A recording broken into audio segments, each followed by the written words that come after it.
In the quiet hours of this day, the world bid farewell to four remarkable souls, each a symbol of passion, courage, and resilience.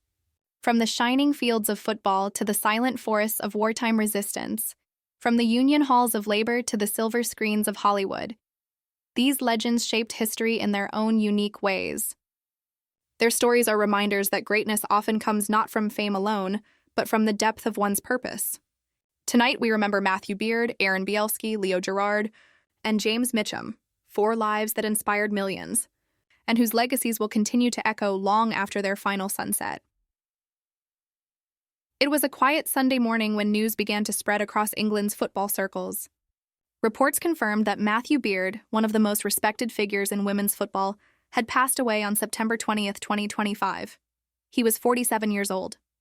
The news came as a deep shock to players, coaches, and fans across the country, a loss that felt both personal and historic.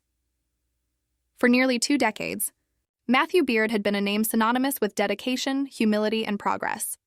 His work wasn't just about winning matches, it was about building something lasting. Those who knew him describe him as a man who cared deeply, for the sport, for his teams, and for every young woman who dreamed of stepping onto the pitch. Born in London on January 9, 1978, Beard grew up surrounded by football. Like many young boys, he started playing early, but he soon realized his true strength was in strategy, in understanding how teams worked, how players connected, and how small changes could shape big victories. He carried that understanding into coaching, determined to make his mark not just in football, but in a part of it that was often overlooked. When he took his first major coaching role with Millwall Lionesses, few could have predicted what he would become. He wasn't loud or flashy. He didn't chase headlines. He simply worked, training, guiding, and inspiring. His players often spoke of his patience, his attention to detail, and his ability to see potential where others didn't. From Millwall, Beard moved on to Chelsea Women and later to Liverpool, West Ham United, and Bristol City. Each move marked a new chapter in the growing story of women's football in England. But it was his time with Liverpool that defined his legacy. Under his leadership, Liverpool women became a powerhouse, winning 2 league titles and inspiring a new generation of female athletes who saw that success in football was no longer a dream, but a reality. His former players often spoke about his influence beyond the game. One of them shared, "He believed in us before anyone else did. He made us feel like professionals, like equals." That simple sentiment captured what Matthew Beard stood for. He didn't just coach football. He coached belief. As the women's game began to rise in global recognition, Beard became one of its most trusted architects. He didn't fight for attention, he built foundations. He once said in an interview, "If you want people to respect the women's game, start by showing respect inside the dressing room." It was a philosophy that shaped his entire career. Even when he went abroad to manage the Boston Breakers in the United States, his focus remained the same: growth, respect, and opportunity. His teams reflected his personality: organized, disciplined, and quietly confident. Wherever he went, players remembered his warmth and his insistence that football, at its best, was about more than tactics. It was about humanity. In recent years, Beard had been working with Burnley FC Women, helping them transition into the professional league system. Friends say he was excited about the project and believed it was one of his most meaningful roles yet. "He wanted to build something lasting," said a close colleague. "He wasn't chasing trophies, he was building futures." When news of his death broke, tributes poured in from across the world. The FA Women's Super League released a statement calling him a pioneer of progress and a mentor to many. Liverpool Women shared a heartfelt message. "Matthew wasn't just our coach. He was our leader, our teacher, and our friend."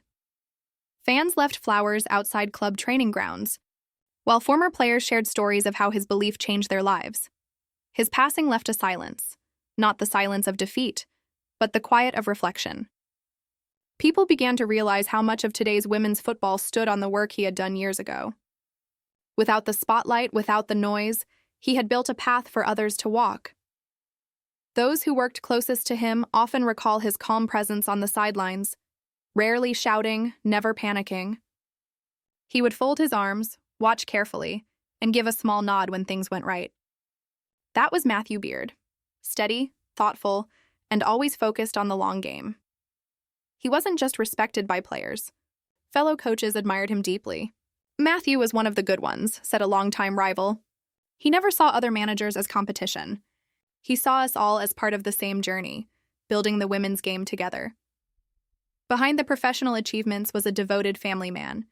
Friends say his greatest pride wasn't his trophies, but watching his children fall in love with the sport he dedicated his life to. In quiet moments, he would tell colleagues that his dream was to see women's football become truly equal, not in words, but in reality. That dream is much closer today, in large part because of him. The growth of women's football in England, from local clubs to sold-out stadiums, carries traces of Matthew Beard's influence everywhere. In the days following his passing, former player Casey Stoney wrote on social media, "He believed before the world did. We owe him everything." Messages like that filled the timeline. Words of gratitude, of respect, of love. As fans, players, and colleagues gathered to honor him, one message repeated again and again. He changed the game by changing how people were treated within it. His leadership was not about control. It was about compassion. The story of Matthew Beard is not just the story of a football coach. It is the story of a teacher who helped transform an entire generation of athletes.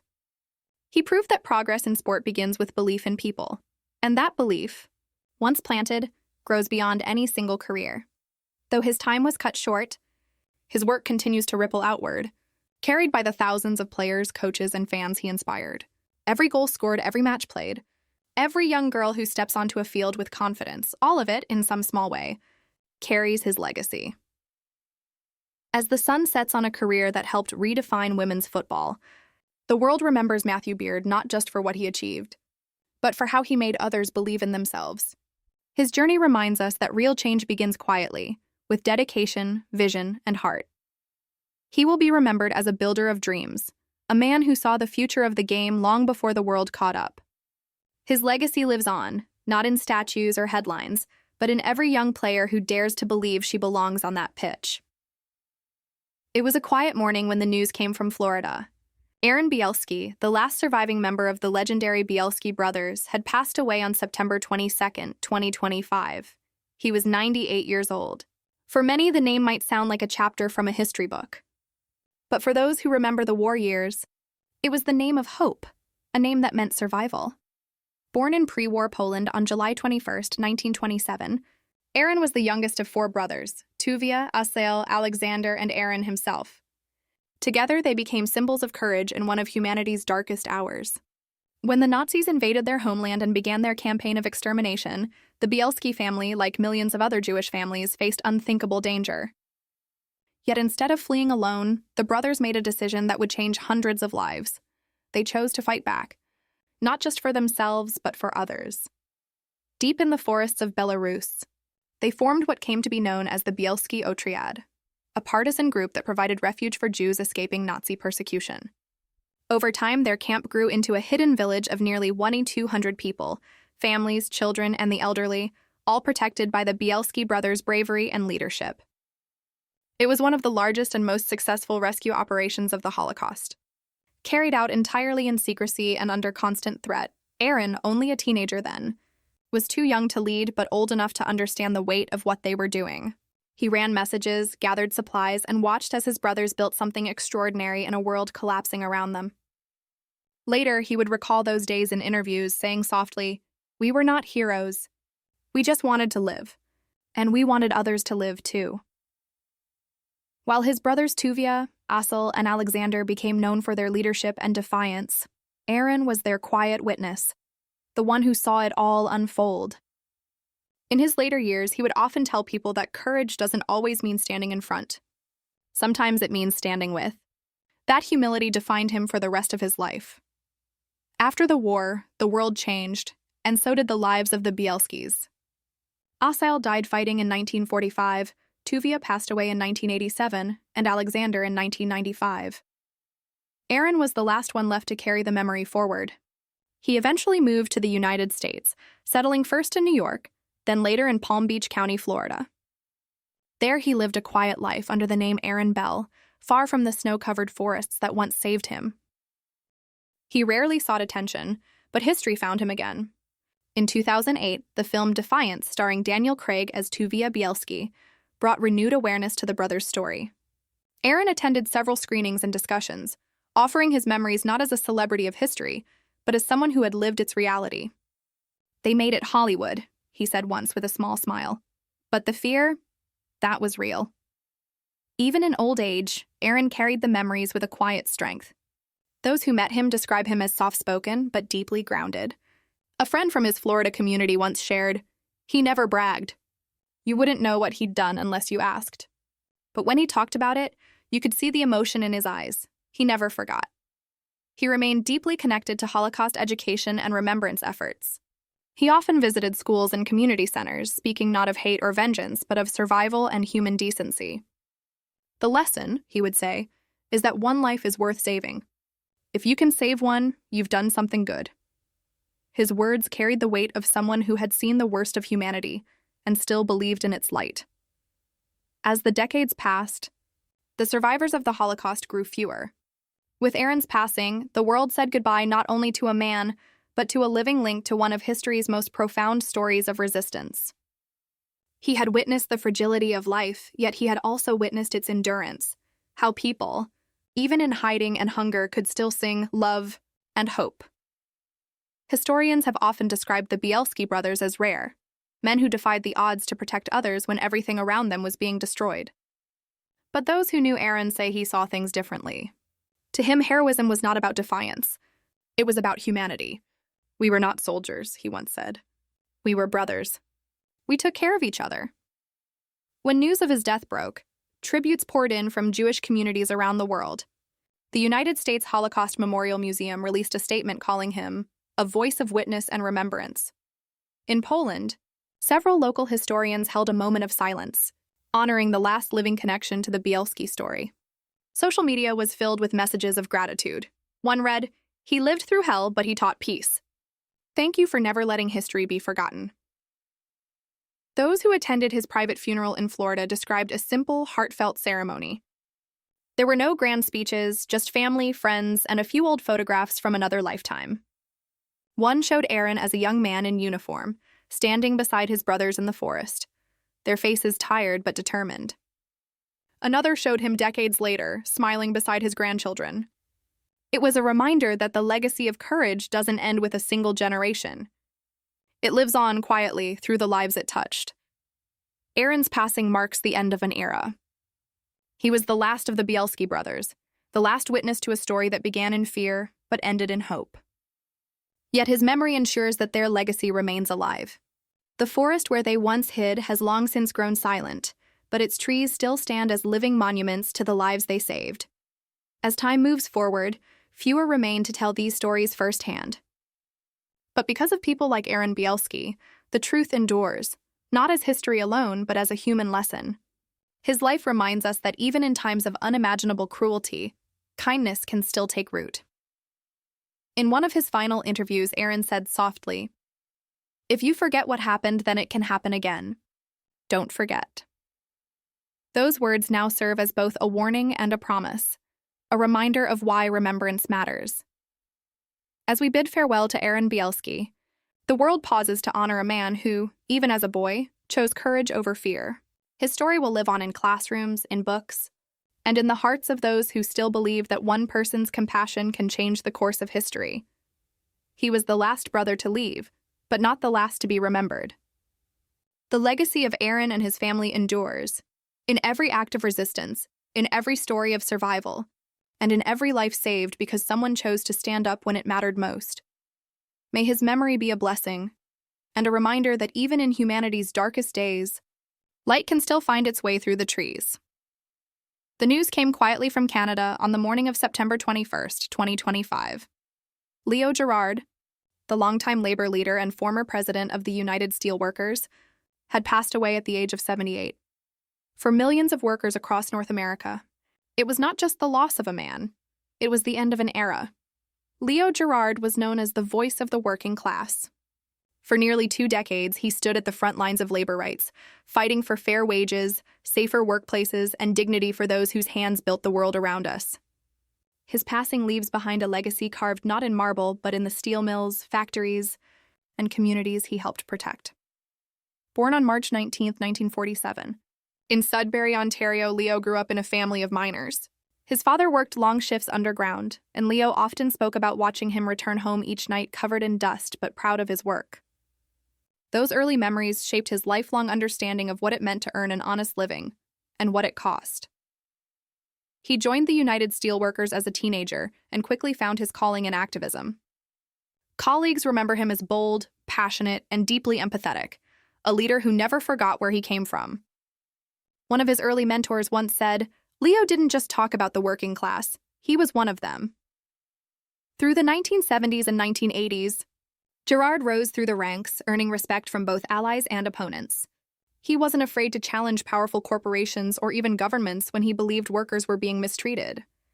His approach was firm but human, guided by the belief that fairness and profit could coexist if both sides were willing to listen. By 2001, he had become president of the United Steelworkers International Union, one of the largest and most influential labor organizations in the world. Under his leadership, the union grew in strength, expanding across borders and industries. He became a bridge between Canadian and American workers, a symbol of unity in a changing industrial world. Gerard often said that his mission was simple: to make sure working people were treated with respect. In speeches, he reminded audiences that a strong economy begins with strong workers. It became one of his most repeated phrases and a message that resonated far beyond the steel industry. Those who worked closely with him recall his tireless energy. He would travel for days to attend rallies, meetings, or strikes, never asking for special treatment, always putting others first. "He could be sitting in a boardroom 1 hour and on a picket line the next," said a former colleague. That was Leo. He believed leadership meant standing beside your people, not above them. He played a major role in global labor movements, working with the AFL-CIO and other international organizations to fight for safer working conditions and to confront exploitative labor practices overseas. Under his watch, the steelworkers helped organize workers in developing countries and supported environmental causes tied to industry reform. But Leo Gerard wasn't just a negotiator or organizer. He was a storyteller. He spoke of the men and women who built bridges, cars, and factories, often reminding the world that these workers were the foundation of every economy. His words had a rhythm of conviction, calm yet powerful, always grounded in truth. When news of his passing broke, tributes came from across the labor community and beyond. The AFL-CIO called him a giant in the labor movement and a true champion for fairness. Canadian Prime Minister Justin Trudeau shared a message on social media, writing, "Meidstal Leo Gerard spent his life fighting for workers' rights. His legacy will continue to inspire all who believe in justice and dignity for every worker." Even in retirement, Gerard remained active in advocacy. He served on advisory boards, mentored young union leaders, and continued to speak on social and economic justice. To those who knew him, he never truly stopped working. His fight just evolved. Friends say he was humble in his personal life, known for his humor and warmth. He often told young organizers that success wasn't measured in victories alone, but in how many lives you improved along the way. That philosophy defined his leadership. In one interview, he was asked what kept him motivated through decades of political and industrial battles. He smiled and said, "Because the fight never ends. Every generation has to pick up the tools and keep building a fairer world." Those words, now shared widely after his passing, feel like a message to the next wave of activists. The world of organized labor has changed in recent years. Automation, technology, and globalization have reshaped industries. But Leo Gerard's voice remains a steady echo through those changes.